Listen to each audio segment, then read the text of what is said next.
After not quite getting the result I wanted on day 1, I was ready to go to battle on day 2 to get a result that I could be proud of.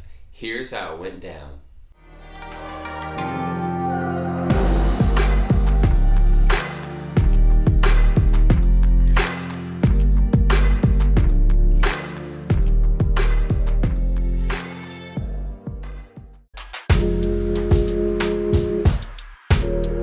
After checking out the lap times on day 1, I figured I could have maybe cracked the top 5 if I hadn't rolled that tubular.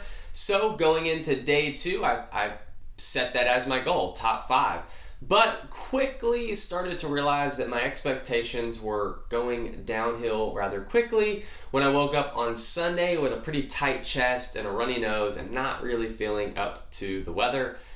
Not ideal for UCI cyclocross racing. Hoping to kind of work it out in pre-ride and warm-up, I still went about doing these things as normal, but even when I was on the course, I could tell I didn't quite have as much energy as normal. So even when I was just chilling out at the tent in a lawn chair, I was trying to rest as much as I could. I wasn't really talking to that many people, and to be quite honest, my head was just not in the mindset of racing.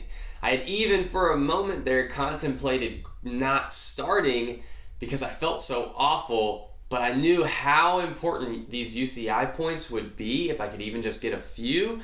And I'd come all that way to race, and so I was going to race, and so I went ahead and went with the game plan of I'll see how the first lap goes, and if it goes really bad, then maybe I'll pull the plug. So I was definitely going to start, but definitely wasn't feeling great.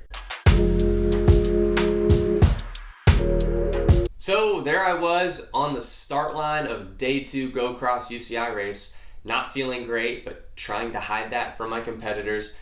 I had even visualized myself kind of just drifting back and getting swarmed as soon as the whistle blew, but you can imagine how surprised I was when I got 4th place in the whole shot once again.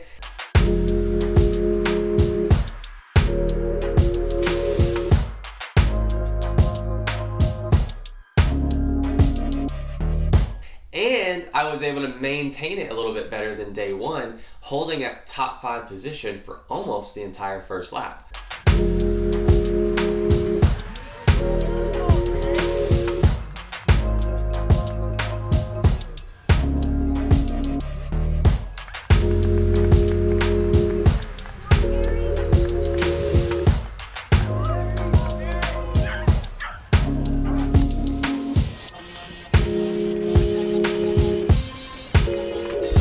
Until the very end of the first lap, when there was this big long paved uphill section, I got passed by 2 guys, and I made the rash decision to try to pass them back before this 180 turn, and I managed to get by them 2, but then I had all this momentum flying into the turn, so I made the last second decision to try and pass another guy, and I ended up running into him, and unfortunately put my handlebars into the stake and got stuck in the tape, lost about 10 seconds, and so probably deserved that, to be quite honest. High speed plus course tape plus poor decision making equals crashing. So by the end of lap 1, I had drifted back to 14th place, unfortunately, but was feeling pretty good about how I felt, and so I went ahead and kept racing pretty hard. Found myself in the 3rd group on course. Curtis White had put in some pretty early attacks and was solo off the front.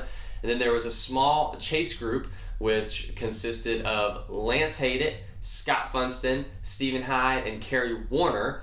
And then behind that group was me and a handful of other guys, including Andrew Strohmeyer, Brennan Fix, and Scott McGill, which all had pretty good races on day 1.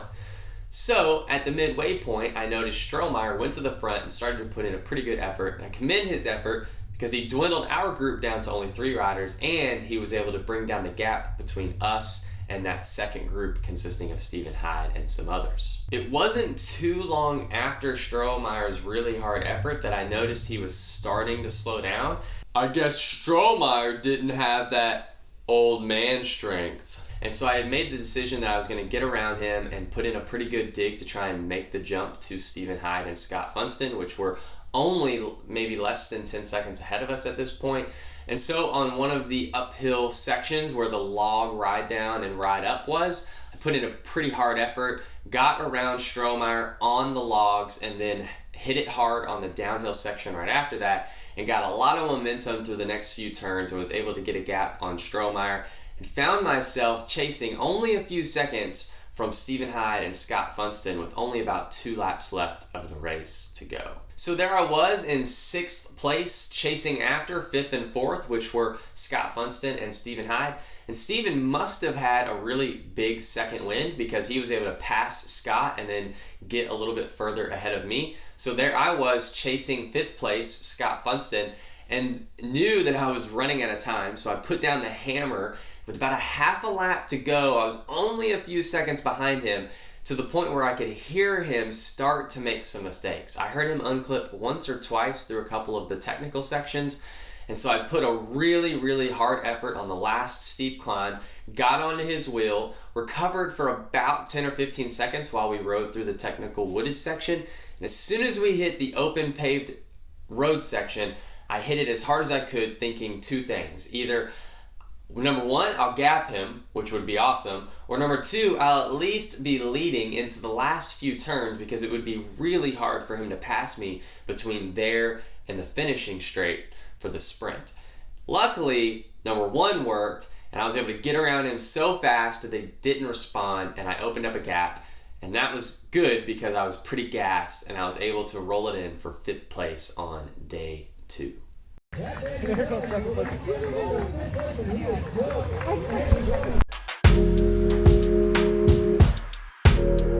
Alright, I've got 2 big takeaways from this race. Number 1, don't be stupid. I made a really dumb pass on lap 1 that cost me that lead group. And obviously I was feeling good enough to have the legs to be into that lead group because I almost caught up to them even after making that mistake. So don't make any dumb passes on lap 1 like I did. There's kind of 2 ends of this spectrum. One end of the spectrum, which is where I was on day 1, was I was letting people pass me here and there without even giving a care. Didn't mean to rhyme that, but that was pretty cool. Day 2, I kind of went to the other end of the spectrum and went to, I'm not going to let anybody pass me even if I crash. And so you've got to be able to find this happy medium somewhere between those 2 points where you're riding aggressive, but you're not also crashing yourself because of it. You could call this middle ground elbows out racing. The second biggest takeaway from this weekend was the heat. It played a huge role in the results. After day 1's race, I was talking to a couple other riders, and they even said that they had some cold chills because of how hot they got on the final few laps of the race. So with that being in my mind, I had some strong strategies to fight against this heat on day 2.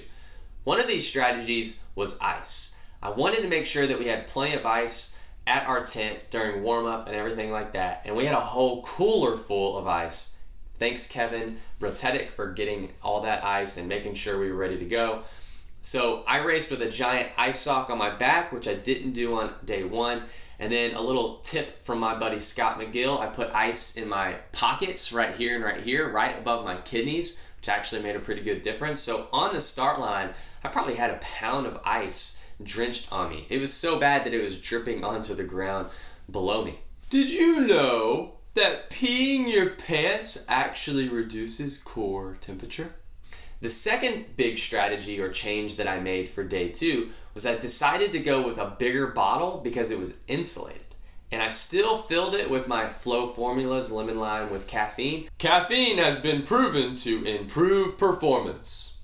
But I also put a bunch of ice in there, and I kept it in the cooler all day so that it would be ice cold the entire race. In Alex Hutchinson's book, Endure, he talks about how the U.S. Olympic track and field team had a slushy machine in the infield. Why would they have a slushy machine? Well, because they were selling slushies. No, it's because they had sports mix as cold as they could get it, and they were giving it to the athletes because they had shown in training that this actually improved performance. And while they did not know exactly why this improved performance, Hutchinson theorizes that when they were drinking that ice cold slushy drink, it was actually cooling off their brains, which plays a huge role in perceived exertion. So with this in mind, I decided to try something that I've never done before.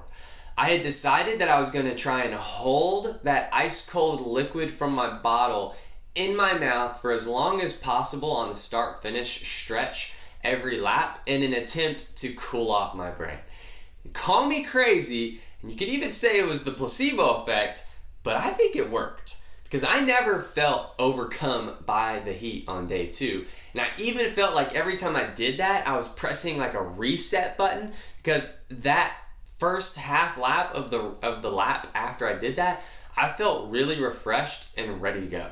So with a few more potentially hot races on the calendar this year, I'm definitely going to keep an aggressive approach against the heat at these races. Alright, that's all I've got for this video. Be sure to subscribe to the channel if you liked it. I'll be racing a lot more races in the future, and hopefully I'll be able to do more and more of these race reports on each of those races. And if you're interested in coaching, be sure to check out the link in the description, which will take you to the Ignition Coach Co website. It is a top-notch, science-based coaching company, and we'll get you connected to an awesome coach. Thanks for watching, and y'all stay rad.